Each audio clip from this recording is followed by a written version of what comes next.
Hi hello ಎಲ್ರಿಗೂ ನಮಸ್ಕಾರ. Welcome back to my YouTube channel.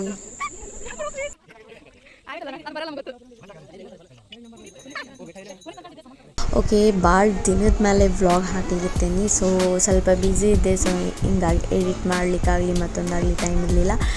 ನಾನು ಇವತ್ತು ಹಂಪಿ ಜಾತ್ರೆದು ವ್ಲಾಗ್ ಹಾಕ್ಲಿಕತ್ತೀನಿ. ಐ ನೋ ಜಾತ್ರೆ ಮುಗಿದು ಆಲ್ರೆಡಿ ನಿಯರ್ 1 ಮಂತ್ ಆಗ್ಲಿಕ್ಕೆ ಬಂತು. ಬಟ್ ಲೇಟ್ ಆಗಿದ್ದೀನಿ ಪೋಸ್ಟ್ ಮಾಡಿದ್ರಾಗ. ಸಮ್ಟೈಮ್ಸ್ ಹ್ಯಾಪನ್ಸ್ ಅಲ್ಲ, ಇರಲಿ, ದಟ್ಸ್ ಓಕೆ. ನೆಕ್ಸ್ಟಿಂದ ಸ್ವಲ್ಪ ಜಾಸ್ತಿ ಆ್ಯಕ್ಟಿವ್ ಇರಲಿಕ್ಕೆ ಸ್ಟಾರ್ಟ್ ಮಾಡ್ತೀನಿ ಇನ್ಮೇಲೆ. ಓಕೆ, ಜಾತ್ರೆಗೆ ಹೋಗಿದ್ವಿ. ನಾನು ಹಂಪಿ ಉತ್ಸವ ನೋಡೀನಿ, ಹಂಪಿ ಜಾತ್ರೆ ಯಾವತ್ತೂ ನೋಡಿದ್ದಿಲ್ಲ. ಇದು ಫಸ್ಟ್ ಟೈಮ್ ನಾ ಹಂಪಿ ಜಾತ್ರೆಗೆ ಹೋಗಿದ್ದೆ. ಆ್ಯಂಡ್ ರಿಯಲಿ ನನಗೆ ಹಂಪಿ ಉತ್ಸವದೊಳಗೆ ಜನ ನೋಡಿನ ನಾ ಭಾಳ ಅಂದ್ಕೊಂಡಿದ್ದೆ. ಬಟ್ ಆ್ಯಕ್ಚುಲಿ ಜಾತ್ರೆಗೆ ಭಾಳ ಕ್ರೌಡ್ ಇರ್ತದೆ ಹಂಪಿ ಉತ್ಸವಕ್ಕಿಂತ. ಸೊ ಜಾತ್ರೆ ಮಾತ್ರ ಸಖತ್ತಿತ್ತು. ಫಸ್ಟಿಗೆ ಅಲ್ಲಿ ಹೋದಾಗ ಅಲ್ಲಿ ಬಿಸಿಲು ಜನ ನೋಡಿ ನಂಗೆ ಸ್ವಲ್ಪ ಇರಿಟೇಟ್ ಆಗಿತ್ತು. ಅಯ್ಯೋ ಜಾತ್ರೆ ಬಿಸಿಲು ಬರಲಿಕ್ಕೆ ಹೋಗ್ಬೇಡ್ರಿ ಯಾರು ಅನ್ನೋ ಹಂಗೆ ನನಗೆ ಅನಿಸಿತ್ತು. ಬಟ್ ಆಮೇಲೆ ಜಾತ್ರೆ ನೋಡಿಂದ ಮಸ್ತ್ ಇತ್ತು ಎಕ್ಸ್ಪೀರಿಯೆನ್ಸ್.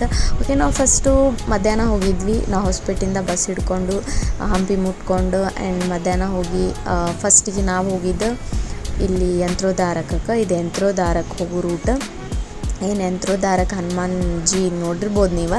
ಹಂಪಿಗೆ ಬಂದರೆ ಬಹಳಷ್ಟು ಜನ ಇಲ್ಲಿ ಹೋಗಂಗಿಲ್ಲ, ಬಟ್ ನನ್ನ ಸಜೆಷನ್ ಇಲ್ಲಿ ಹೋಗ್ರಿ ಅಂಥೇಳಿ.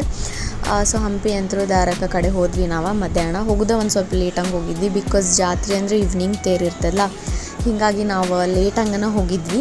ಹೋಗಿ ಇಲ್ಲೆಲ್ಲ ಇಷ್ಟು ಜನ ಎಲ್ಲ ದುರ್ಗ, ಹೊಸಪೇಟೆ ಕಡೆ ಬಳ್ಳಾರಿ, ಆಮೇಲೆ ಶಿವಮೊಗ್ಗ, ದಾವಣಗೆರೆ, ಬೆಂಗಳೂರು, ಬರೀ ಅಲ್ಲಿ ಜನನ ತುಂಬಿತ್ತು.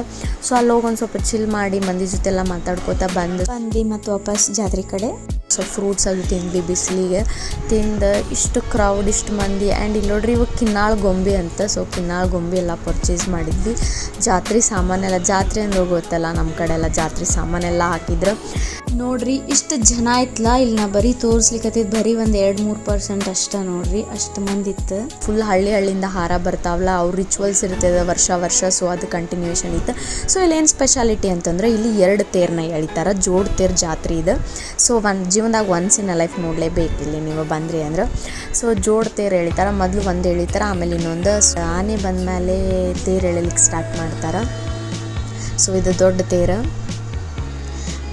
ಸೊ ನೀವು ನೋಡ್ಕೊಂಡು ಬರ್ರಿ ಜಾತ್ರೆ. ನಮಗಂತೂ ಸಖತ್ ಎಕ್ಸ್ಪೀರಿಯೆನ್ಸ್ ಇತ್ತು. ನೀವು ಒಂದಿಲ್ಲ ಒಂದು ಸತ ಹೋಗಿ ಬರ್ರಿ. ಸೊ ಬರ್ರಿ, ನೋಡ್ಕೊಂಡು ಬರ್ರಿ.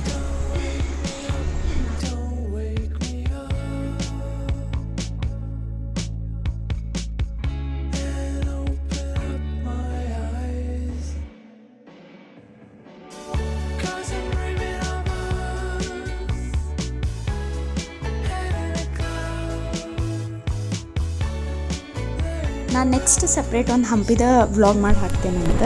ಸೊ ಇದಾಗಿತ್ತು ನಂದು ಒಂದು ಸ್ಮಾಲ್ ವ್ಲಾಗ್. ವಿಡಿಯೋ ಇಷ್ಟ ಆದರೆ ಲೈಕ್ ಮಾಡಿರಿ, ಶೇರ್ ಮಾಡಿರಿ, ಹಂಗೆ ಸಬ್ಸ್ಕ್ರೈಬ್ ಮಾಡೋದು ಮರಿಬೇಡಿ.